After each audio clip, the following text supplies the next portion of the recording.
Let's get to our weekly options alert with Alan Knuckman of AGORA Financial. Happy to have you back on the show. Good morning, as Angie. always. All right, what's your trader talk, Alan? Well, this is a just doesn't matter market. It doesn't matter what happens. Markets continue to go higher and higher. We've got the NDX up 30%, the Dow's up 20%, and crude oil has had a 30% run, and I'll talk about that in just a minute. But first, I want to review your trade from last week. So your trade last week was Wells Fargo, a troubled bank, Right, to say the least. A beaten bank, but it did have a nice healthy pop. And so we used that opportunity to take half our position off. That's what you have to do with these weekly options. When the markets move, you have to use good, solid money management. So we saw a rally to 56.75, which is about a 7-month high. Now, I still think there's more. We'll get out of the other half of the position by the end of the week. But you did pull some profit out. Exactly. That's what you have to do when you're trading short-term options. And then the WPI trade trigger for this week is?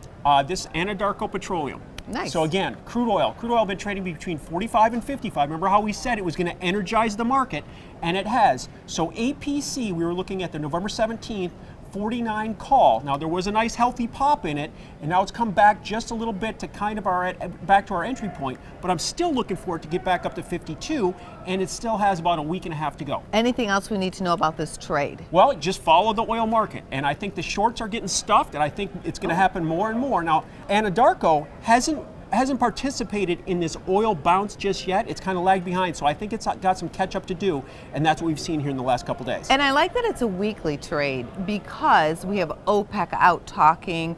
There's a lot of volatility that could come. World events that affect the oil market. Exactly. So good to have those short-term plays, correct? Right. All right, let's take a look at your trading floor takeaways. Number one. Vol stall.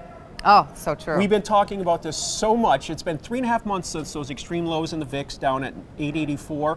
We're stuck at this $10 level. So I don't know what's going to give. I don't know what it means, but we're still 10% away. Does that mean the stock market has 10% more upside? Possibly. I would think so. The trends are still solid. And then takeaway number two.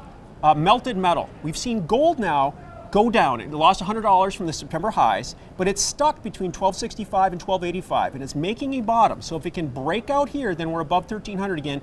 That could get the metal market rolling. And again, let's talk about what we talked about, the energy stocks.